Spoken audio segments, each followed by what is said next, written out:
নমস্কার বন্ধুরা, শুভ দুপুর। আশা করি তোমরা সকলে ভালো আছো, আমিও ভালো আছি। রানা নীলু ব্লগে তোমাদের স্বাগত। রোজের মতো লাঞ্চের মেনু নিয়ে চলে এসেছি বন্ধুরা। তার আগে বলি, তোমরা অবশ্যই সাবস্ক্রাইব করো আমাকে, তাহলে আমি অনেকটা এগিয়ে যেতে পারবো। লাঞ্চের মেনুতে আজকে হয়েছে, দেখো, ভাত হয়েছে গরম গরম, এই মাত্র নামিয়েছি ভাত হয়েছে গরম গরম। আর করেছি এই যে লাল নোটে শাক করেছি, আর করেছি বাদাম, আর বাদাম ছিটিয়ে দিয়েছি লাস্টে, আর কুচি কুচি করে কাঁচা লঙ্কা আর রসুন ফোড়ন দিয়েছি। আর এদিকে করেছি আচারি ট্যাংরা। কিভাবে বানালাম তোমরা দেখে নেবে আমার ভিডিওটা। এই রান্না হয়েছে, আর কালকের আছে একটু পোলাও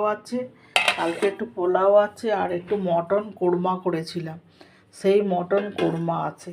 আজকে আমার এই রান্না হয়েছে। তোমাদের যদি ভালো লেগে থাকে অবশ্যই বন্ধুরা লাইক কমেন্টস করো, অবশ্যই সাবস্ক্রাইব করো।